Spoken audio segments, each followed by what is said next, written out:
كتاب بلوغ المرام من أدلة الأحكام للإمام الحافظ أحمد بن علي بن حجر العسقلاني رحمه الله تعالى.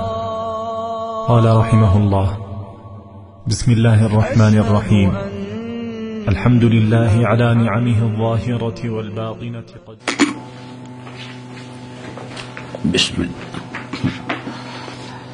بسم الله الرحمن الرحيم. إن الحمد لله نحمده ونستعينه ونستغفره ونعوذ بالله من شرور أنفسنا ومن سيئات أعمالنا. من يهده الله فلا مضل له ومن يضلله فلا هادي له، وأشهد أن لا إله إلا الله وأشهد أن محمدا عبده ورسوله. يا أيها الذين آمنوا اتقوا الله حق تقاته ولا تموتن إلا وأنتم مسلمون. يا أيها الناس اتقوا ربكم الذي خلقكم من نفس واحدة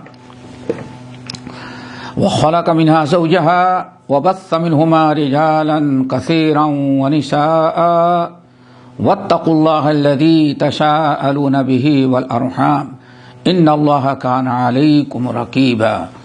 يا أيها الذين آمنوا اتقوا الله وقولوا قولا سديدا يصلح لكم أعمالكم ويغفر لكم ذنوبكم، ومن يطع الله ورسوله فقد فاز فوزا عظيما.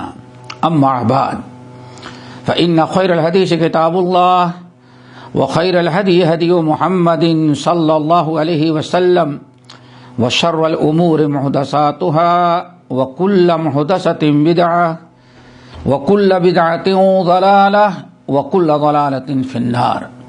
فأعوذ بالله السميع العليم من الشيطان الرجيم. بسم الله الرحمن الرحيم.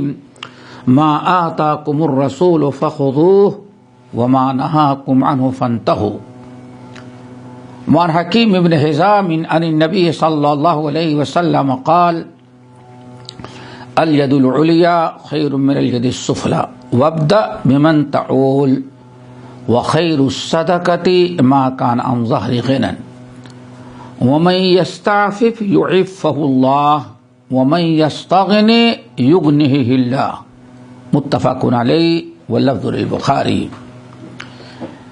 اس سے پہلے درس میں حکیم بن حزام رضی اللہ تعالی عنہ کی جو حدیث میں نے پڑھی ہے، اس فطری پر گفتگو ہو رہی تھی، جس میں رسول اللہ صلی اللہ علیہ وسلم نے ارشاد فرمایا کہ الید العلیا خیر من الید السفلی، اوپر والا ہاتھ بہتر ہوتا ہے، زیادہ افضل ہے نیچے والے ہاتھ سے. اوپر والے ہاتھ سے مراد دینے والا، اور نیچے والے ہاتھ سے مراد لینے والا. یعنی نبی علیہ الصلوۃ والسلام کے فرمان کا مطلب ہے کہ دینے والا اللہ تعالیٰ کو زیادہ محبوب ہوتا ہے بنسبت لینے والے کے مقابلے میں. پھر نبی علیہ الصلوۃ والسلام نے مزید ہدایات دی: وابدأ بمن تعول، اپنی آمدنی اور اپنے پیسے، اپنے مال کو خرچ کرنا سب سے پہلے اپنے اہل و عیال پر، وہ لوگ جن کی ذمہ داری تمہارے اوپر ہے. بوڑھے ماں باپ ہیں، بیوی بچے ہیں، تو یا اور کوئی ہے جس کی ذمہ داری آپ نے لے رکھی ہے. تو نبی علیہ الصلوۃ والسلام ترتیب بتائی کہ سب سے پہلے تمہارے اپنے مال کے مستحق کون ہیں، خرچ کرنا ہے. تو ابتدا کہاں سے ہوگی؟ جن کے اخراجات کھلانے پلانے کی ذمہ داری تم پر ہے، پہلے اپنی ذمہ داری ادا کرو. پھر وخیر الصدقۃ ما کان عن ظہر غنی، افضل الصدقہ آپ نے بتایا، سب سے بہتر صدقہ وہ ہے جو اپنی ضرورت سے اپنی ضرورت پوری کر لینے کے بعد جو بچتا ہے اس کو خرچ کیا جائے. اس کی بھی تفصیل ہو گئی ہے. یہ دو جملے آخر میں آئے ہیں یا دو چیزیں، انہی پر تھوڑی سی آج پھر گفتگو کرنا ہے. وَمَن يَسْتَعْفِفْ يُعِفَّهُ اللَّهُ وَمَن يَسْتَغْنِ يُغْنِهِ اللَّهُ. یہ دو چیزیں ہیں.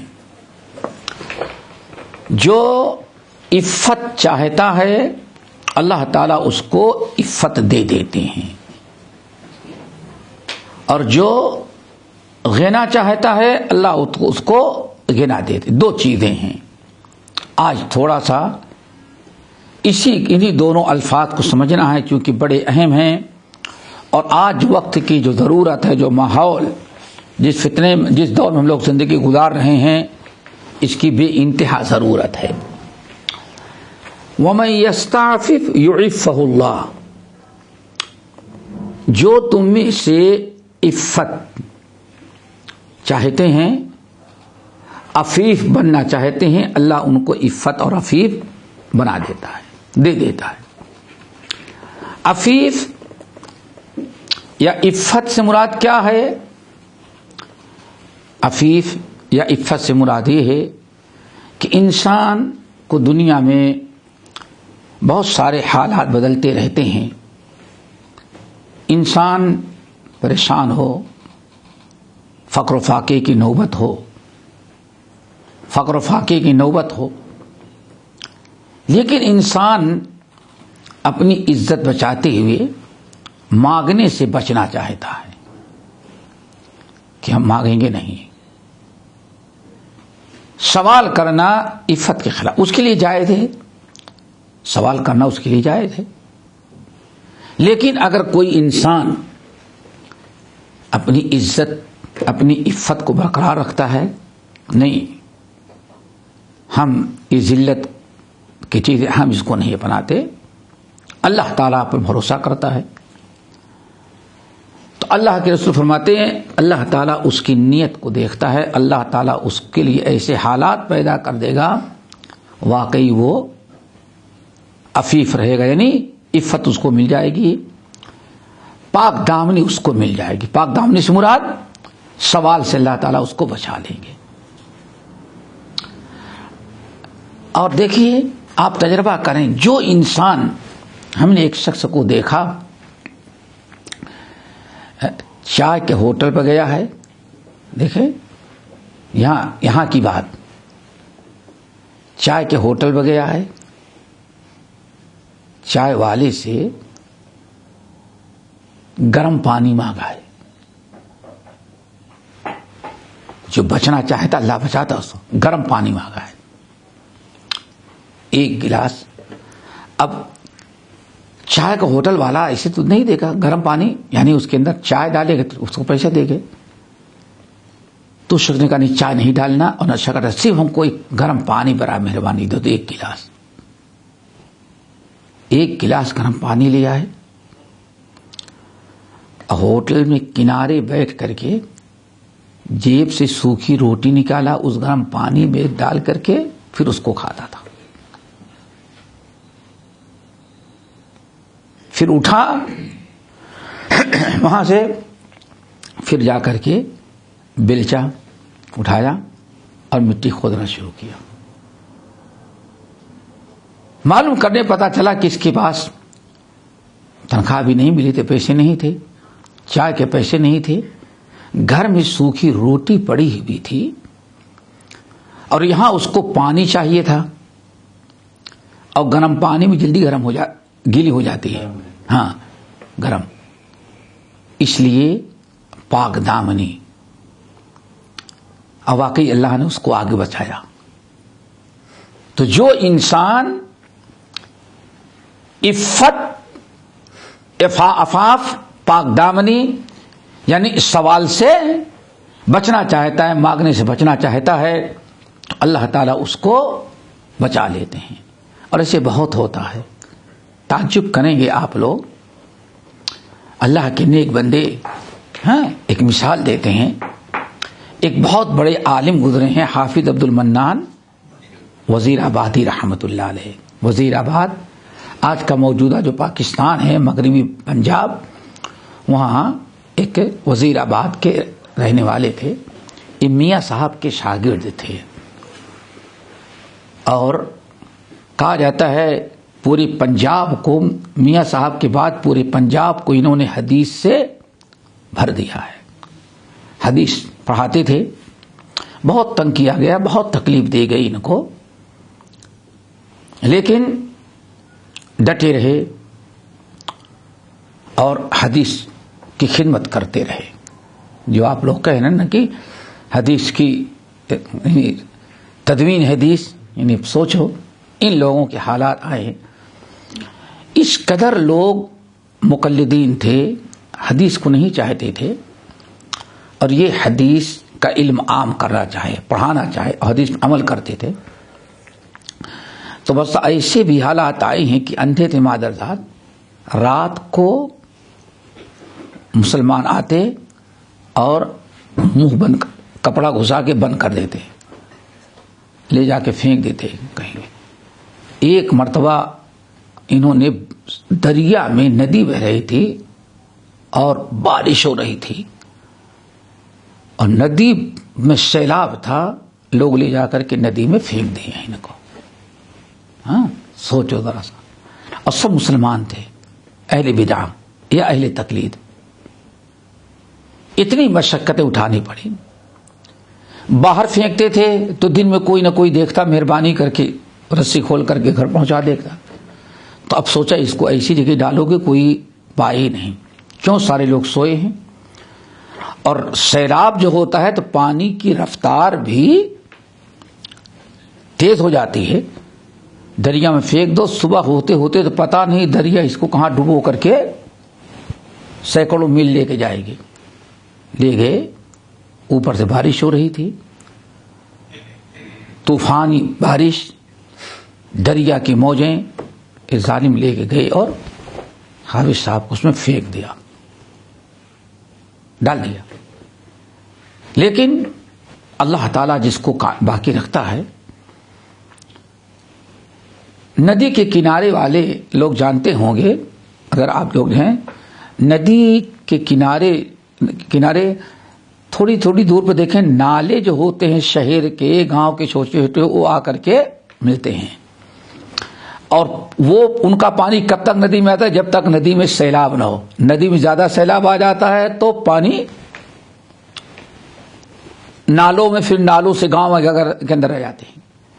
تو اللہ تعالیٰ کا کرنا یہ تھا کہ ندی تو بھر گئی تھی، اب نالے کا پانی ندی میں آنے کے بجائے ندی کا پانی نالے میں، اور نالا کا پانی اب جہاں بھی گاؤں کے اندر آبادی میں نیچے زمین ہوتی وہاں بہ کر کے سیلاب ایسے آتا ہے۔ یہ اللہ کا کرم تھا، ڈالا۔ حافظ صاحب کو اللہ تعالیٰ نے ڈوبنے سے بچایا۔ جو کپڑا پہنے ہوئے تھے، ہر ایک جیسے اللہ آتا ہے چاہے بچا لے۔ کپڑا تم پہنے ہو، اگر پانی میں کپڑا پھول جائے تم کو پانی ڈوبے۔ بہت سارے لوگ ٹیوب لے کے اس طرف ادھر ٹیوب ہوا بھر لیتے ہیں اور ٹیوب میں بیٹھ گئے، یہ گاڑی والا ٹیوب، نہیں ڈوبے گا انسان، کیوں پھول گیا؟ تو ایسے کپڑا جو ہے ان کا شلوار، ان کی شلوار وہ پھول گیا، اللہ نے حکم دیا، اب نہیں ڈوبتے، چلے جا رہے ہیں، چلے جا رہے ہیں۔ کہیں کنارہ آ جاتا ہے، اسے ٹھٹولتے کہ کوئی کنارہ مل جائے، لیکن پانی اتنی زور پر تھا، کنارہ پکڑے تو پانی بہا لے جائے۔ آخر میں بہت دور گئے تو ایک نالا تھا، پانی کی موجوں نے، ندیوں کے موجوں نے ان کو نالے میں ڈال دیا۔ اب نالے میں ڈال دیا تو نالے کا پانی اب ندی میں نہیں آتا تھا، یا تو کھڑا رہے اور یا ادھر چلا جائے۔ نالے میں پھینکا تو کچھ دور تک بہے نالے میں، پھر ایک جگہ وہ پیر میں زمین آ گئی تو پتا چلا کہ کھڑے ہونے کی جگہ ہے۔ کھڑے ہوئے ذرا کوشش کی تو ایک کنارہ جو ہے وہ مل گیا، اسے اسی کو پکڑ کر کے پوری رات گزار دی ہے۔ حافظ صاحب پوری رات گزارے اسی کو پکڑ۔ دن میں رات گزر گئی، اوپر سے بارش، اور بارش کے موسم میں جب بارش ہوتی ہے تو بارش کا پانی بہت ٹھنڈا ہوتا ہے، ٹھنڈی۔ حافظ صاحب سردی سے پریشان، اللہ نے ہمت دی، وہی کنارہ پکڑ کے، جو کنارہ تھا نا نالے کا، اسی کو پکڑ کے کھڑے تھے۔ صبح ہوئی، دن چڑھا، جب لوگ اپنے جانوروں کو، دیہات کے لوگ ندیوں کے کنارے، گھاس بڑی اچھی ہوتی، چارہ بڑا اچھا ہوتا، تو لوگ جاتے ہیں اپنے جانوروں کو لے گئے، تو پتہ چلا کہ کوئی اندھا آدمی کھڑا ہے، اس کو نکالے، پوچھا تو بتایا کہ ہمارے ساتھ ایسے ایسے حالات ہوئے۔ یہ تو زندگی کا صرف ایک واقعہ ہے، حافظ صاحب کے ساتھ یہ ہوا۔ اس کے بعد جو بتا رہا تھا، وَمَن يَسْتَعِفَّ يُعِفَّهُ اللَّهُ، جو بچنا چاہتا ہے اللہ تعالیٰ اس کو بچا لیتے ہیں۔ حافظ صاحب پڑھاتے تھے، گھر میں کچھ رہتا طلبا کو کھلا دیتے تھے، جیسے آج کچن ہوتا ہے، مطبخ ہوتا ہے ہاسٹل میں، ایسے نہیں تھا، ایسے مدرسے نہیں تھے اس وقت۔ گھر سے کھلا دے، اپنے یہاں جو ہوتا کھلا دیتے تھے طلبا کو۔ کبھی آپ نے 10 بچوں کو کھانا دے دیا، کھلا دیتے تھے۔ ایک دن ایسا آیا کہ حافظ صاحب بے ہوش ہو کر کے گر گئے۔ اس وقت ہسپتال ایسے نہیں تھے اور نہ اتنے چیک اپ کے سامان تھے۔ اس وقت دیہاتوں میں چھوٹے حکیم ہوتا تھا، یونانی، کچھ لوگ دوڑ کر کے گئے، حکیم کو بلا کر کے لائے۔ حافظ صاحب تو بالکل بے ہوش تھے۔ حکیم آیا، نبض پکڑا، کہتے نبض شناس، نباز بہت تیز تھا حکیم۔ اس نے کہا کہ ایسا کرو کہ ہم ان کے لیے دوا تیار کرتے ہیں، لیکن ان کو اتنے لیٹر، 2 لیٹر، 3 لیٹر دودھ پلاؤ۔ اب لوگ بے ہوش تھے، منہ کھول کر کے اندر ان کے دودھ ڈالنا شروع کیا۔ جب 2 لیٹر دودھ گیا تب ان کی آنکھیں کھلی، ہوش میں آئے، بیٹھائے۔ لوگوں نے پوچھا کیا ہوا؟ نہیں کچھ نہیں، اللہ تعالیٰ کا کرم، زندہ ہو بچ گئے۔ اس حکیم کو بلایا گیا، لوگ گئے کہ ہاں اب حافظ صاحب ہوش میں آ گئے، اب دوا لے کر کے آئے۔ حکیم پہلے ہی پہچان گیا کچھ چکر ہے، کیونکہ بے ہوشی کا نبض الگ ہوگا، بھوک کی وجہ سے کچھ الگ آیا۔ حکیم آیا، پوچھا حافظ صاحب یہ کیا کیا آپ نے؟ یہ سوال تھا، کیا کیا آپ نے؟ وہ سمجھ گیا کہ دودھ پینے کے بعد ہوش ہے، اس کا مطلب یہ بھوکے تھے۔ سمجھ گیا کیا کیا آپ نے؟ حافظ صاحب بڑے چپ کے بھیجائے کہ بات اصل ہے پورے 8 دن ہو گئے تھے، کچھ کھانا نہیں کھایا تھا، پورے 8 دن گزر گئے، کچھ کھانا نہیں کھایا تھا، اور کسی سے کہنا مجھے اچھا نہیں لگتا تھا۔ اگر اس اسنا میں گھر کے اندر کچھ کھانا تھا تو طلبا بھوکے نہ رہ جائیں، میں طلبا کو کھلا دیتا تھا، پانی پی لیتا تھا، سوچتا تھا کوئی بات نہیں، اللہ لائے گا کہیں سے، نہ کسی کو بتایا، پانی پی کے گزارا کرتا تھا، اور آج اچانک بے ہوش ہو کے گر گیا۔ تب حکیم نے بتایا کہ لوگوں بیمار نہیں تھے، حافظ صاحب کا یہ معاملہ ہے۔ وَمَن يَسْتَعِفَّ يُعِفَّهُ اللَّهُ، اللہ تعالیٰ نے ایسی عفت پاک دامنی دی، کمال کی بات ہے۔ جب 1906 کے اندر، 1906 میں آرا کے اندر آل انڈیا اہل حدیث جماعت کی تنظیم اور کانفرنس قائم ہو رہی تھی، تو اس کے اندر حافظ صاحب بھی موجود تھے۔ یہ حافظ صاحب، اور جب اس کی یعنی کمیٹی بن گئی، صدر فلاں ہوگا، سیکریٹری فلاں ہوگا، خادم فلاں ہوگا، یہ بڑے اعلیٰ درجے کے جماعت کے بڑے چنیدہ لوگ تھے، جو آرا کے اندر، آرا ایک ڈسٹرکٹ ہے بہار اور یو پی کے بیچ کا، بالکل یہ گنگا گنگا کنارے ہے نا, ہاں گنگا ندی کے بالکل بازو میں ہے اور بہت تاریخی شہر ہے. تو وہاں ہوئی میٹنگ اور آل انڈیا اہل حدیث کانفرنس بنی. تو اتنے لوگوں میں سب سے پہلے جتنے کانفرنس کو چندہ دیا تو یہ حافظ صاحب تھے. اللہ نے اس لائق بنا دیا. وَمَن يَسْتَعْفِفْ يُعِفَّهُ اللَّهُ. پتہ نہیں کتنے دنوں سے 500, اس زمانے میں 500 تو اب کم سے کم 50,000 ہوگا, بلکہ اور زیادہ ہو جائے گا آج کا. جو اس وقت 500 روپے کی قیمت تھی آج شاید کہ لاکھوں ہو جائے. حافظ صاحب نے کہا یہ میری زندگی میں ہماری پونجی جمع ہے, ہم یہ جماعت کے لیے اس کو وقف کر. سب سے پہلا چندہ 500 کا جو دیا ہوا یہی حافظ عبد المنان وزیرہ بادی رحمۃ اللہ علیہ. تو دوستو ایک مثال میں نے دیا کہ اللہ تعالی ہم سب کو عفیف بنائے. وَمَن يَسْتَعْفِفْ يُعِفَّهُ اللَّهُ. جو انسان عفاف عفت چاہتا ہے, عفت سے مراد یہاں یعنی کسی سے سوال, جو سوال کرنے سے مانگنے سے بچنا چاہتا ہے اس کو کہتے ہیں عفیف. اللہ تعالیٰ اس کی نیت کی قدر کرتے ہیں اور اس کے لیے کوئی نہ کوئی راستہ ایسا نکال دیتے ہیں کہ آدمی سوال کرنے سے بچ جائے. بلکہ ایک اور مثال دے دیتے ہیں اختصاراً, تفصیل پھر کسی اور موقع پر. امام محمد ابن خزیمہ, محمد بن اسحاق بن خزیمہ, جو یہ صحیح ابن خزیمہ والے ہیں. دوسرے ہیں تفسیر ابن جریر کا نام طبری کا, محمد ابن جریر. یہ چند حضرات اور سب کا نام محمد تھا. یہ چار سب لوگ نکلے حدیث حاصل کرنے کے لیے کہ حدیث حاصل کریں گے. ایک مقام ایسا آیا کہ ان چاروں کا توشہ ختم ہو گیا اور جہاں جانا تھا منزل ابھی کافی دور تھی. یہ چاروں ماشاءاللہ چلتے رہے بھوکے پیاسے, سب کچھ ختم ہو گیا توشہ. ایک ایسے مقام پر پہنچے, رات ہو گئی, وہاں ٹھہر گئے. اب آگے جانے کی ہمت کسی کو نہیں تھی, کسی کی ہمت نہیں. اب وہیں سب ٹھہر گئے. اس میں کچھ لوگ ایسے تھے کہ بھوک کی وجہ سے پیر گھسیٹتے آہستہ آہستہ چل رہے تھے.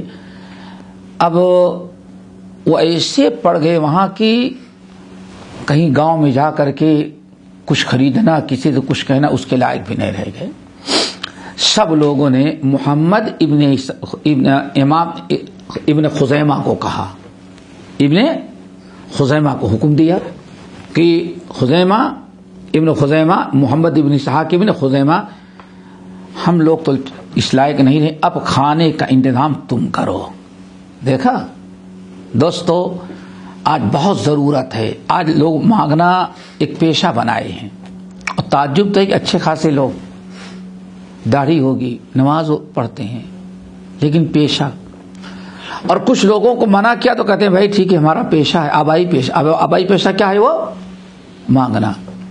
یہاں ہم مسجد میں درس دیتے تھے, تعجب کریں گے, حیرت کی بات ہے, مسجد میں درس دیتے تھے رولا پر, تو اکثر و بیشتر ایک انسان ہٹا کٹا صحت مند تندرست وہ آتا, گاڑی سے اترتا اور لوگ اس کے بیٹھا دیتے وہیں جہاں انٹری ہوتی ہے اندر دروازے پر, اور نماز کے بعد وہ بچھاتا اور اعلان مانگتا رہتا, لوگ دیتے جاتے.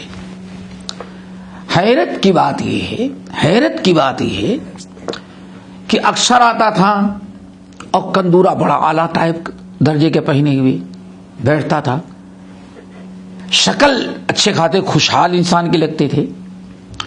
تو کچھ بھائیوں نے پیچھا کیا کہ آخر یہ آتا کیسے ہو جاتا کیسے ہے, تو پتا چلا کہ بڑے درجے کی جو مرسڈیز تھی آئی, ہارن دیا, آدمی اترا, اس کو بیٹھایا, لے کر کے گیا.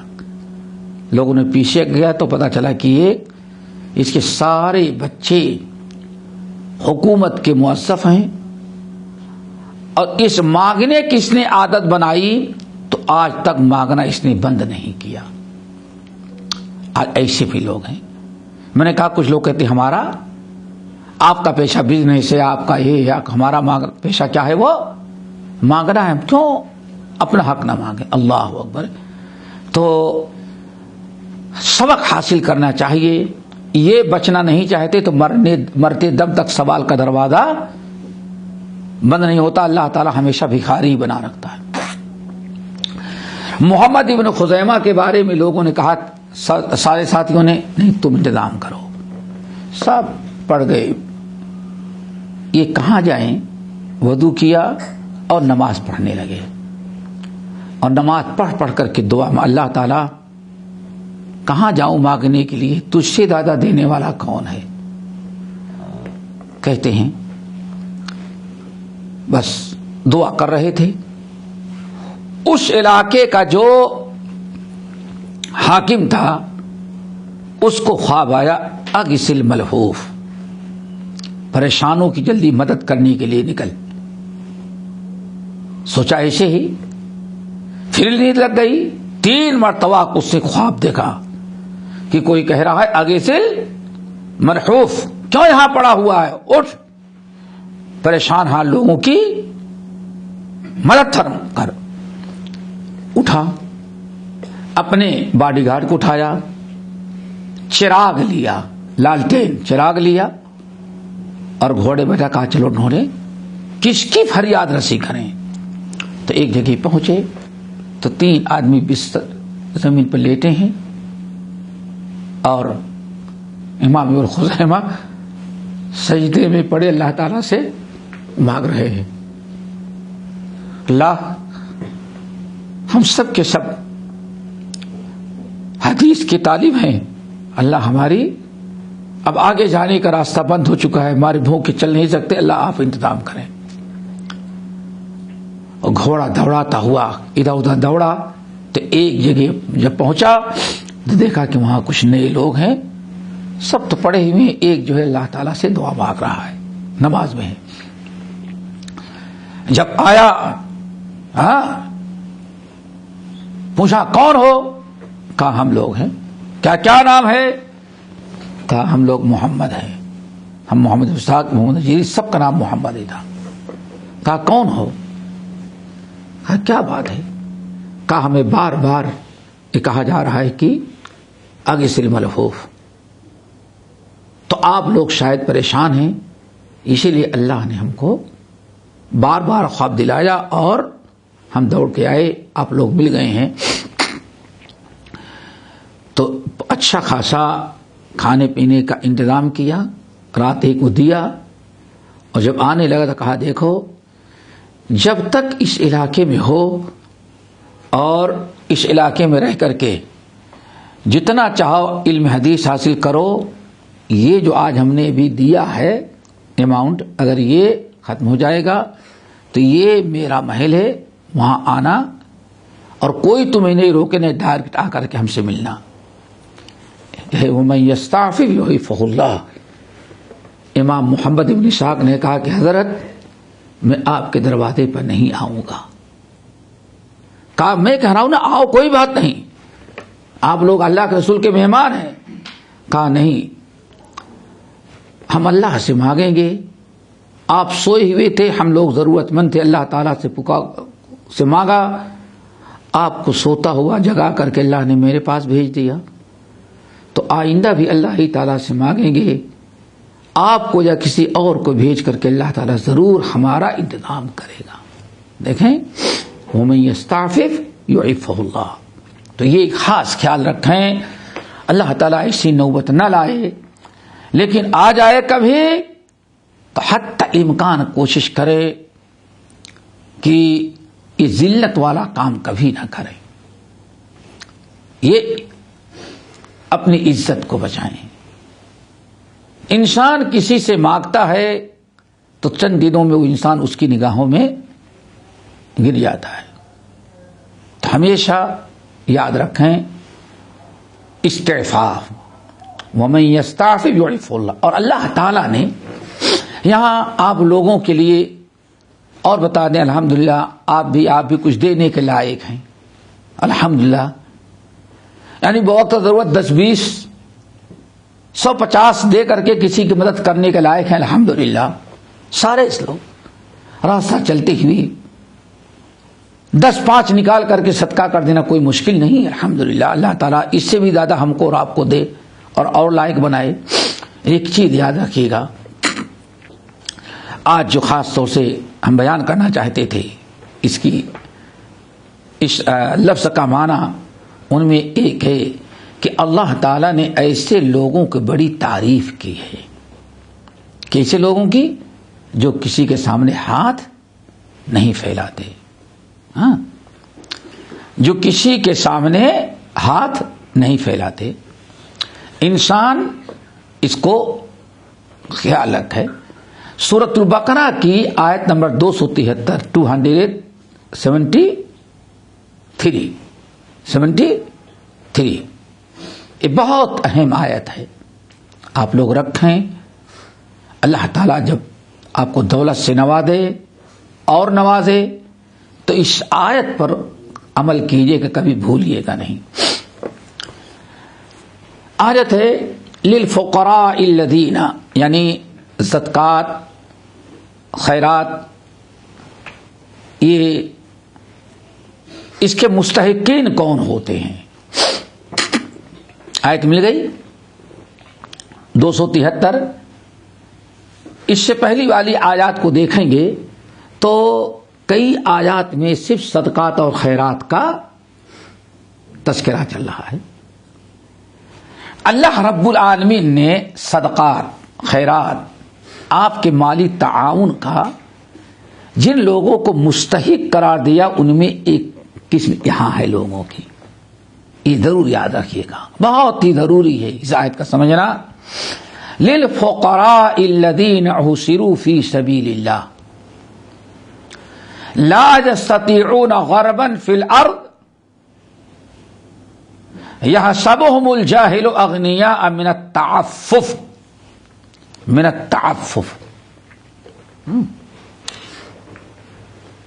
للفقراء الذين احصروا،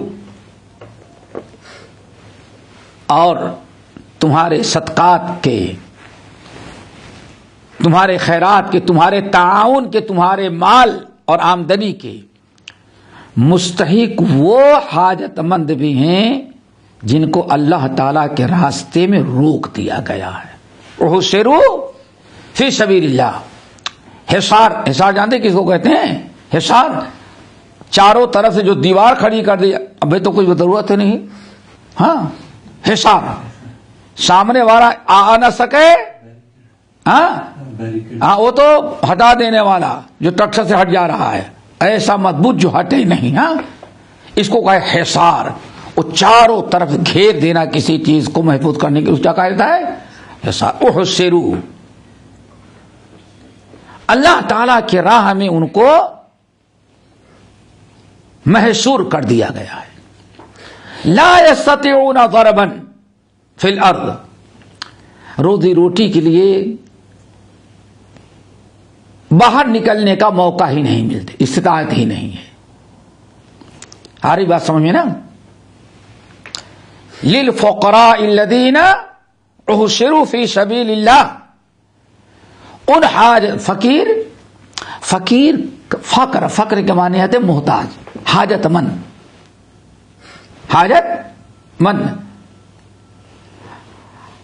وہ حاجت مند جن کو محصور کر دیا گیا ہے، باہر آ جا کر کے محنت مزدوری کرنے، تجارت بزنس کرنے کا چانس ان کو نہیں ہے، اس سے وہ روک دیے گئے ہیں، محصور کر دیے گئے ہیں. یہ جملہ سمجھو پہلے. صحت مند ہیں، تندرست ہیں، ہو سکتا ہے جوان بھی ہوں، لیکن ان کو گھیر دیا گیا ہے، محصور کر دیا گیا ہے کہ وہ روزی روٹی کے لیے کمانے اور کوشش کرنے، دوڑ دھوپ کرنے کا موقع ان کو نہیں مل رہا ہے. اب آگئی بات سمجھ میں؟ صحت مند ہیں، تندرست ہیں, پڑھے لکھے بھی ہو سکتے ہیں, لیکن روک دیے گئے ہیں. تجارت, بزنس, کاروبار سے انہیں محروم کر دیا گیا ہے. دوڑ دھوپ کرنے کی طاقت اور چانس نہیں ہے ان کے پاس. ایسے لوگ بھی تمہارے زکات, تمہارے صدقات کے وہ مستحق ہیں. یحسبہم الجاہل اغنیاء من التعفف. دیکھا, مالدار لوگ, ان کو آدمی صاحب اس جو لینے دینے کے لائق ہیں, وہ ایسے لوگوں کو دیکھتے ہیں تو ان کا بڑا خوشحال سمجھتے ہیں, چونکہ کسی کے سامنے اپنی مجبوری ظاہر نہیں کرتا. اللہ اکبر. کسی کے سامنے مجبوری ظاہر کرنا نہیں چاہتے, اس لیے کسی کو نہیں. ماشاء اللہ لباس سے ہو سکتا ہے سفید کپڑا, صاف ستھرا کپڑا پہننے کا عادی ہو, پانی فری میں دھل کے صاف کر لیتا ہے, لیکن مالی پوزیشن کیا ہے وہ کسی کو پتا نہیں ہے بہت محتاج, لیکن دیکھنے والوں کو سمجھ میں نہیں آتا. دیکھنے والے ہی سمجھتے ہیں بھائی اس کو کیا ضرورت ہے, تو ایسے کہتا پہنتا ہے, ایسے چلتا ہے, ایسے کپڑا سلاتا. ایک مرتبہ آپ لوگوں نے نام سنا ہوگا, راجستھان میں, یہ جے پور سے آگے, یعنی ایک شہر لاڈنو, بڑی مشہور جگہ لاڈنو. وہاں ایسے ہم تبلیغی دورے پہ گئے تھے. یہیں سے شہر میں داخل ہونے کے بعد ہی کچھ ہی دور گئے تو اذان فجر ہو گئی. اذان فجر ہو گئی, اور تب یہ سوچا کہ آگے اور جائیں گے تو جماعت چھوٹ جائے گی. یہیں مسجد بھی اپنی ہی لوگوں کی ہے, پڑھ لو. تو وہیں وضو کیے اور فوراً نماز میں شامل ہو گئے. ہمیں جگہ ملی پچھلی صفوں میں. اوقات پر ایک رکعت ہماری چھوٹ بھی گئی تھی. امام صاحب نے سلام پھیرا اور مقتدیوں کی طرف رخ کیے تو ان کی نگاہ ہمارے اوپر پڑ گئی فجر کی نماز میں. انہوں نے اگلی صف والوں سے بتایا اور اعلان کر دیا کہ شیخ صاحب پچھلی صفوں میں نماز پڑھ رہے ہیں اور آپ لوگ ٹھہرے ہیں, درس ہوگا. بہرحال سلام پھیرے, جا کے درس دیا. درس دینے کے بعد ایک صاحب کھڑے ہوئے, تم ہی لوگوں کی عمر کے. انہوں نے کہا کہ نہیں, آپ کو چائے پلائیں گے اس کے بعد اور ناشتہ کرائیں گے تب. بہرحال کچھ اور ساتھی تھے, اتنے اخلاص کے ساتھ اس نے کہا تو ہم لوگ چلے گئے گھر میں. تو بتایا, وہاں لوگ آئے اور ملنے کے لیے بتانے لگے کہ جس مسجد میں آپ نے نماز پڑھی فلاں صاحب نے اس مسجد کو کھڑے ہو کر کے اپنے سے بنوایا. جب اللہ نے ان کو توحید و سنت کی دعوت کی ہدایت دی, کتاب و سنت پر عمل کرنے لگے, تو انہوں نے یہ مسجد کھڑے ہو کر کے بنوائی اور کہا کہ کئی مرتبہ اس مسجد میں کے بنوانے میں کھڑے کھڑے وہ بے ہوش ہو کے گر گئے تھے. اللہ اکبر. یہ بڑی تاریخی بات بتائی. اس مسجد کے جو اتنی عالی شان, اتنی مضبوط, اتنی بڑی مسجد بنی ہے, اس مسجد کے بنانے والے کا یہ گھر ہے جس میں آپ بیٹھے ہیں. ان کے پوتے ہیں جو آپ کو چائے پلا رہے ہیں. اور کئی مرتبہ لیبر کام کر رہے ہیں, کھڑے نگرانی کرتے تھے. یہ اس زمانے کی بات ہے جب انجینئروں کی ضرورت دیہات میں نہیں ہوتی تھی, آدمی خود کھڑے ہو کر گر جاتے تھے. کہاں لوگ اٹھا کر کے لے جاتے اور ڈاکٹر حکیم وغیرہ بلاتے. جب ہوش آتا اور پوچھتے تو بہت چپکے سے بتا سے کیا ہے, وہ 4-5 دن ہو گئے تھے کھانا نہیں کھایا تھا, گشی تاری ہوئی, گر گیا. اور میں بتاتا نہیں تھا, کسی سے شہیمت نہیں پڑتی تھی کسی بتاؤ کہ ہمارے پاس کھانے کا انتظام نہیں ہے. اور لیبر کام کرتے رہتے تھے, وہاں کھڑا ہونا بھی ضروری تھا. اللہ اکبر. دیکھو کیسا ذکر خیر ان کا دنیا میں ہو رہا ہے. تو یہ آیت کا مطلب سمجھ گئے؟ للفقراء الذين احصروا في سبيل الله لا يستطيعون ضربا في الارض.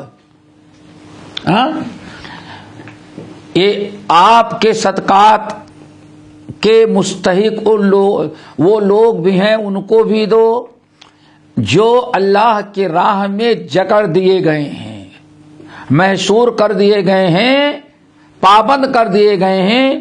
وہ روزی روٹی کمانے کے لیے دوڑ دھوپ نہیں کر سکتے. جملہ نہیں سمجھ میں آیا؟ ترجمہ سنا گیا نا؟ اور ان کی خودداری کالم یہ کسی کے سامنے ہاتھ بھی نہیں پھیلاتے، کسی کو بتاتے بھی نہیں کہ کس پوزیشن میں وہ ہیں.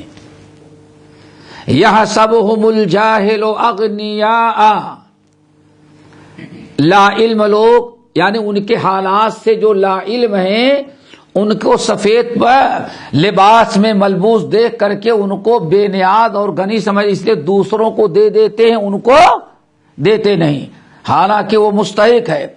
تعرفہم بسیماہم، اللہ نے فرمایا لیکن ایسے لوگوں کی پیشانی بتاتی ہے کہ آدمی پریشان حال ہے. دیکھو خوشی غمی بھوک فرحت مسرت سب کہاں سے ظاہر ہو جاتا ہے؟ کیا خیال ہے؟ پیشانی سے. غصہ ہے، پریشان حال ہے. اللہ نے اس کو بنایا ہی ہے کہ کتنا بھی کہیں گے اندر جو کچھ ہے اس سارا کا اظہار کس سے ہو جاتا ہے؟ خوش ہیں، پریشان ہیں، بھوکے ہیں، بے چینی ہے، سب کا پتہ کس سے چل. تعرفہم بسیماہم، ان کے سفید لباس ان کے پوشاک کو نہیں دیکھنا، ان کی پیشانی پر غور کرو گے تب پتہ چل جائے گا کہ ہاں یہ پریشان حاجت مند انسان ہے. لا يسألون الناس الحافا، اور لوگوں کے سامنے ضد کر کے کبھی ہاتھ بھی نہیں پھیلاتے، مانگتے بھی نہیں. یہاں سے دو چیزیں سامنے ہیں. ایک تو یہاں بڑی تعریف ہوئی ان محتاجوں کی جو اپنے سے یعنی برداشت کرتے ہیں، تکلیف برداشت کرتے ہیں، اللہ رب العالمین سے امید رکھتے ہیں، لیکن کسی سے سامنے ہاتھ نہیں پھیلاتے، کسی سے اپنی مجبوری ظاہر نہیں کرتے. پتہ چل گیا نا؟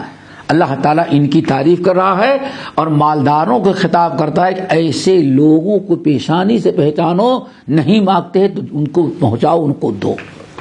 ہو گئی بات؟ ہمارا اور آپ کا کام بھی ایسے لوگوں کے بارے میں، ساتھ اٹھنے بیٹھنے والے پاس پڑوس میں، دیکھو پیشانی سے اندازہ لگ جاتا ہے، سمجھ گئے نا؟ تو ایسے لوگوں کا، بلکہ بعض اہل علم نے کہا کہ اب تمہارے سامنے دو قسم کے لوگ ہیں دینے والے. ایک ہے سوال کرنے والا، مانگنے والا، ہو سکتا ہے وہ بھی محتاج ہو، مانگنے والا. اور ایک گروہ ایسا ہے محتاج تو ہے لیکن مانگتا نہیں. وہ کیا ہے؟ وَمَن يَسْتَعْفِفْ يُعِفَّهُ اللَّهُ، اس سوال کرنے سے بچتا ہے اپنے آپ کو. حاجت مند ہے لیکن کسی کے سامنے ہاتھ پھیلانا یا زبان کھولنے کی ہمت نہیں پڑتی. دو قسم کو ہو گئے نا. کچھ ایسے ہیں، ایک تو پیشہ ور ہے مانگنے والا، کچھ حاجت مند بھی ایسے ہیں بیچارے واقعی محتاج ہیں. ایک تو مانگنے والے ہیں اور دوسرے وہ ہیں محتاج تو ہے لیکن مانگنے والے نہیں ہیں، ہاتھ نہیں پھیلاتے، کسی ظاہر نہیں کرتے. اہل علم کہتے ہیں ایسے لوگوں کو دینا زیادہ افضل ہے بنسبت مانگنے والوں کے. آگے بات سمجھ لیں. یہ اس لیے بتا دے رہے ہیں کہ یہ بہت زیادہ اپنے رشتے ناتے کا معاملہ ہوتا ہے، دوست احباب کا ہوتا ہے. تمہاری بہن ہو پریشان ہے لیکن مانگنے میں عیب سمجھتی ہے، اپنی چچا ہوں گے، ماموں ہوں گے، اور کچھ نہیں واللہ کبھی آپ کا بھائی بھی ہو سکتا ہے، آپ کا بھائی بھی سگا ہوتا ہے، مانگنا نہیں چاہتے بیچارے، عیب سمجھتے ہیں، ہمت نہیں پڑتی، لیکن آپ کو اچھی طرح سے معلوم ہوگا کہ بہن کس حالت میں ہے، آپ اس سے کہیں کوئی حاجت ہو تو بتا، دل نہیں چاہتا کہ کہہ دے کہ ہاں ضرورت ہے، اپنی عزت عفت برقرار رکھتے ہیں۔ تو کہتے ہیں اہل علم جو نہیں مانگتے حاجت مند ان کو دینا زیادہ افضل ہے، کس کے مقابلے میں؟ مانگنے والوں کی۔ بڑی پیاری بات کہی، وہ کیوں مانگنے والے کو آپ نہیں دیں گے تو مانگنے کا عادی ہے، دوسروں سے مانگ لے گا، کہیں نہ کہیں تو کوئی دے ہی دے گا، ہاں؟ اور آپ کا وہ عزیز رشتہ دار ہو سکتا ہے آپ کا بہنوئی ہو، آپ کا چچا ہو، کبھی آپ کا بھائی بھی ہو، ہے تو محتاج، لیکن کسی کے سامنے صبر کر لیتا ہے، کسی کے سامنے ہاتھ پھیلانا نہیں چاہتا، ہمت نہیں پڑتی۔ ایک زمانے بڑی عزت کی زندگی، آج حالات بدل گئے ہیں، اپنی عزت بڑھ کا امید بیٹھا ہے کہ اللہ تعالیٰ کہیں زندہ کر دے گا، تو آپ اس کے حالات کو جانتے ہیں، آپ ہی دیں گے تبھی اس کی پریشانی دور ہوگی، لیکن جو مانگنے والا ہے اس کو تو کہیں سے مانگ لے گا، لیکن یہ جو نہیں مانگتا یہ کہاں جائے گا؟ فرق نہیں محسوس ہوا؟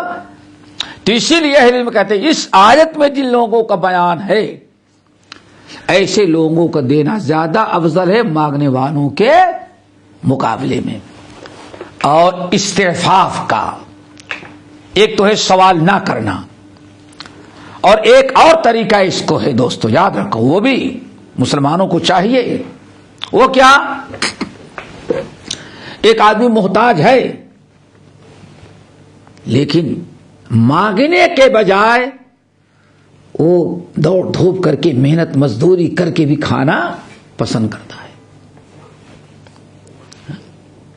کھانا محنت کرتا ہے، کوشش کرتا ہے، کوئی چھوٹا سا چھوٹا بھی کام ہو کر کے کما کے کھانا چاہتا ہے، مانگنا نہیں چاہتا، اپنی عزت بچانا چاہتا ہے، تو اللہ تعالیٰ واقعی اللہ تعالیٰ اس کے لیے رزق کا راستہ کھول دیتے ہیں۔ ہمیں یاد ہے ہمارے کچھ اسلاف ایسے تھے، دلی جب پڑھنے کے لیے گئے، دلی میاں صاحب کے پاس پڑھنے کے لیے گئے، دلی ہی مرکز تھا، واللہ ایسے بھی تھے گجرات سے نکلے ہوئے ہیں، کہیں پیدل کہیں وہاں گئے دلی پڑھنے لگے، تو کتاب کا پیسہ نہیں، کھانے کا پیسہ نہیں، واللہ دلی تو مالداروں کی جگہ تھی، کہیں سے بھی بھائی ہم طالب علم ذرا انتظام مل جاتا، لیکن نہیں، وَمَن يَسْتَعْفِفْ يُعِفُّهُ اللَّهُ، جو پاک بچنا چاہتا ہے، اپنی عزت بچاتا ہے، پاک دامنی سوار کرنے سے بچنا چاہتا ہے، اللہ تعالیٰ کی ذات پر توکل کر کے محنت کرتا ہے، دوڑ دھوپ، اللہ تعالیٰ اس کو بچا لیتے ہیں۔ تو کیا کرتے تھے معلوم ہے؟ دلی کی مسجدوں میں جو بڑے بڑے لوگ مسجدیں بناتے تھے تو کنواں رہتا تھا، کنویں سے پانی رسی کے ذریعے نکالا جاتا تھا، اور وہیں بازو میں ایک ٹنکی رہتی تھی یا ہاؤس ٹنکی بھی رہتی تھی، اس میں ڈال دیتے تھے، لوگ نکال کے وضو کرتے تھے۔ تو یہ لوگ کیا کرتے تھے معلوم ہے؟ وَمَن يَسْتَعْفِفْ، خاص طور سے علماء کو تو بہت خیال کرنا چاہیے، علماء کو تو زیادہ بچنا چاہیے، اس لیے میں نے علماء کا وَمَن يَسْتَعْفِفْ، اور جو پاک دام بچنا چاہے گا اللہ اس کو بچا لیتے ہیں۔ کیا کرتے؟ وہ مسجد والوں سے طے کرتے، بھائی آپ پانی نکالنے کے لیے مزدور رکھتے ہیں، پانی نکالنے والا آتا ہے، کتنا پانی چاہیے ہم نکالیں گے، ہم کو مزدوری دے دیا کریں۔ اللہ اکبر! طالب علم وہ پانی نکالتے تھے، بھر دیتے تھے، اور جو پیسہ مزدوری پانی بھرنے کا جو پیسہ ملتا تھا جو مزدوری، اسی سے کھاتے تھے، اس سے بچ جائے تو کتاب خریدتے تھے، ورنہ کسی آدمی سے کتاب جس کے پاس کسی طالب لے لیتے، کہتے بھائی پڑھنے کے وقت پڑھو باقی ہم کو دے دو، تو اس کو قلم سے نوٹ کر کے اپنا ایک قلمی نسخہ تیار کر لیتے تھے۔ وَمَن يَسْتَعْفِفْ يُعْفِهُ اللَّهُ، جو سوال کرنے سے بچے گا، بھیک مانگنے سے بچنا چاہے گا، اللہ تعالیٰ اس کو بچا لیتے۔ زندگی میں ہو سکتا ہے ایسے بہت سارے حالات آپ لوگوں کو بھی آئے ہوں، ہم پر تو آئے ہیں، انسان جب ٹھان لیتا ہے تو واقعی اللہ تعالیٰ اس کا انتظام کرتا ہے۔ یہی ہے وَمَن يَتَّقِ اللَّهَ يَجْعَل لَّهُ مَخْرَجًا وَيَرْزُقْهُ مِنْ حَيْثُ لَا يَحْتَسِبُ وَمَن يَتَوَكَّلْ عَلَى اللَّهِ فَهُوَ حَسْبُهُ۔ بہت سارے واقعات ہیں۔ آگے یہاں اُحشروا میں کہ ایک وضاحت اور کر دے، اللہ تعالیٰ کبھی بنائے آپ لوگوں کو تو اس کا بھی خیال رکھیں۔ یہیں سے ایک جملہ ہے للفقراء الذین احشروا، وہ حاجت مند، فقیر کا فقیر ترجمہ کر کے فقراء کا فقیر، تو لوگ اس کا معنی بڑا محدود کر دیتے، اس لیے میں نے کہا کیا محتاج، وہ حاجت مند جن کو اللہ کی راہ میں روک دیا گیا ہے۔ کہا جاتا ہے اس سے مراد وہ صحابہ مہاجرین تھے جن کے اوپر جو مکے والوں نے، جن کا سب کچھ مکے والوں نے چھین لیا تھا اور تجارت کاروبار نہیں کر سکتے تھے، اور خصوصاً وہ لوگ جو دین سیکھنے کے لیے صفہ میں شامل تھے، قرآن یاد کرتے، دین سیکھتے، سمجھ گئے نا؟ تو بہت سارے اہل علم نے یہاں یہ بھی بات کہی کہ وہ طلباء، وہ علماء، وہ عالم دین جنہوں نے اپنی زندگی وقف کر دی ہے اور چاہتے تو بزنس کرتے، اب بہت سارے لوگ کرتے ہیں، لیکن دینی خدمات میں ایسے وہ مشغول ہو گئے ہیں، ایسے جکڑ اٹھے ہیں کہ اب وہ کاروبار یا روٹی کے لیے دوڑ دھوپ کرنا ان کے لیے ناممکن ہے۔ تو فی سبیل اللہ کی ایک شکل یہ بھی ہے۔ اس طرح کے طلبہ وغیرہ جو ہوتے ہیں، علماء ایسے، ان کا بھی اس سے پتا چلا کہ ہاں ہمارے تعاون کے سوال تو نہیں کرتے، لیکن ہمارے تعاون کی وہ حاجت مند ہوتے ہیں، ان کی بھی ضروریات کا خیال عوام کو چاہیے کرے تاکہ وہ طلبہ آزادی کے ساتھ پڑھ سکیں اور علماء آزادی کے ساتھ خدمت دین کر سکیں۔ للفقراء الذین احشروا فی سبیل اللہ۔ دوسرا جملہ جو بہت سمجھنا ہے، وَمَن یستغنی، وَمن یستغنی یغنہ اللہ، اور جو بے نیازی چاہتا ہے، تقریباً اسی سے ملتا جلتا معنی ہے، یعنی غنا، جو گنا چاہتا ہے، گنا کے معنی بے نیاز، بے نیاز، یعنی جو انسان کسی پر بوجھ بننے کے بجائے سوچتا ہے کہ بھائی ہم اپنے کھانے پینے، لکھنے پڑھنے، رہنے سہنے کے لیے کسی پر بوجھ نہیں بنتے، بلکہ ہم خود اپنے سے خود کفیل ہونا چاہتے ہیں۔ آج اس کی بڑی ضرورت ہے۔ وَمَن یستغنی یغنہ اللہ، اور جو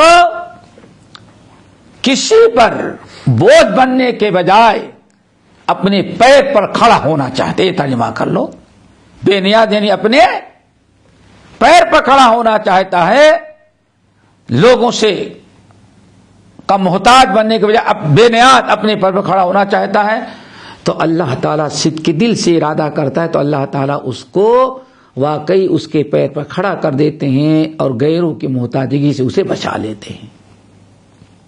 آج ہمارے معاشرے میں جتنے لوگ سن رہے ہیں، جو بیٹھے ہیں، ہر ایک اپنے پاس پڑوس، اپنے پہچان، اپنے رشتے ناتوں میں دیکھیں گے تو دو چار ایسے ضرور ہوتے ہیں، صحت ہے، تندرستی ہے، سب کچھ ہے، لیکن غیروں پر بھروسہ کر کے بیٹھ کر کے کھانے کے عادی بن گئے ہیں۔ اور حیرت کی بات ہے، دنیا کی کا کوئی شوق باقی نہیں رہنا چاہیے، سب بھی پورا ہونا چاہیے، اور اپنا بڑا پن دو چار کو کھلانے کی بھی عادت ان کی ہوتی ہے، لیکن ایک کوڑی کے لیے دوڑ دھوپ نہیں کرتا. یا تو مالدار باپ پر بوجھ بنا ہوگا، یا لائق بڑے بھائی یا چھوٹے بھائی پر بنا ہوگا، یا اپنی اولاد پر بنا ہوگا. میں سمجھتا ہوں سب کو تجربہ ہوگا. ایسے بھی ایک بڑا طبقہ ہے، جب انہوں نے وہ اپنے پیر پر کھڑا نہیں ہونا چاہے، واللہ میں کہتا ہوں کتنے لوگ روتے ہیں. یہاں ہمارے پاس بڑے مسائل آتے ہیں، ہزاروں درہم خرچ کر کے پاکستان سے، بنگلہ دیش سے، انڈیا سے، افغان سے یہاں رہنے والا آدمی بلاتا ہے کہ بھائی کب تک اس کے گھر کو ہم سنبھالتے رہیں گے، آ جائے تو یہاں کسی کام پر لگا دیں، اپنے پیر پر کھڑا ہو جائے گا. واللہ محنت کر کے ڈرائیورنگ لائسنس بھی کوئی کورس بھی کرا دیتے ہیں. جب بھی وہ جیسے اپنے ملک میں بیٹھ کر کے کھانے کا عادت ہے، یہاں بھی آ کر کے دوسروں پر بوجھ ہی بنا رہتا ہے. اور تجربہ کیے ہوں گے ایسے لیے بیکار بیٹھے، ان کو کوئی کام نہیں. تو شریعت میں یہ چیز اچھی نہیں ہے. اللہ کے رسول فرماتے ہیں وَمَن يَسْتَغْنِ، یہ انسان کی اپنی کمزوری ہے. غیروں پر بھروسہ کر کے بیٹھنے کے بجائے اگر کوئی انسان اپنے پیر پر خود کفیل بن کر کے کھڑا ہونا چاہتا ہے تو اللہ تعالیٰ اس کو کھڑا کر دیتے. لیکن شرط کیا ہے؟ پہلے وہ دل سے چاہے. سوئے پڑے ہوئے ہیں، سمجھ گئے نا بھائی، کوئی بات نہیں، اللہ تعالیٰ جب دے گا. کسی کمپنی میں ہم نے بھیج دیا ہے، سی وی دے دی ہے، پڑھے. یہ بہت سارے لوگ یہاں ہیں، دوڑ دھوپ کرنا، کوشش کرنا، کچھ نہیں. تو یہ بھی بدترین خصلت ہے اور اس سے اسلام نے منع کیا. اسلام میں یہ غیر بڑی ناپسندیدہ چیز ہے. اللہ رب العالمین نے وعدہ کیا ہے کہ وَمَن يَتَوَكَّلْ، جو کو عربی کا مقولہ ہے من جد وجد، جو کوشش کرتا ہے، دوڑ دھوپ کرتا ہے، وہ اپنے مقصد میں کامیاب بھی ہو جاتا ہے. انسان کو کوشش کرنی چاہیے. انسان کو بیٹھ کر کے کھانے کے بجائے کسی اور پر بوجھ بننے کے بجائے، اور جو بوجھ بنتا ہے واللہ مرتے دم تک وہ بوجھ ہی بنا رہتا ہے. شادی ہوتی وہ بھی پریشانی، بیوی بھی پریشانی، بچے. تو انسان کے لیے بہترین چیز کیا ہے؟ وَمَن يَسْتَغْنِ يُغْنِهِ اللَّهُ، جو بے نیاز ہونا چاہتا ہے، اپنے پیر پر کھڑا ہونا چاہتا ہے، اللہ تعالیٰ اس کو اپنے پیر پر کھڑا کر دیتے ہیں. یہ دو چیزیں اس حدیث میں باقی رہ گئی تھیں، ان کی وضاحت میں نے ضروری سمجھا کر دیں. وَمَن يَسْتَعْفِفْ يُعِفْهُ اللَّهُ وَمَن يَسْتَغْنِ يُغْنِهِ اللَّهُ. جو سوال سے بچنا چاہتا ہے اللہ تعالیٰ اس کو بچا دیتے ہیں، اور جو لوگوں پر بھروسہ لوگوں پر بوجھ بننے کے بجائے اپنے پیر پر کھڑا ہونا چاہتا ہے، اللہ تعالیٰ اس کو اپنے پیر پر کھڑا کر دیتے ہیں. اللہ تعالیٰ ہم سب کو عمل کی توفیق نصیب فرمائے. اگلی حدیث انشاءاللہ اگلے ہفتے. اقول قولی ھذا واستغفر اللہ من کل ذنب واتوب الیہ.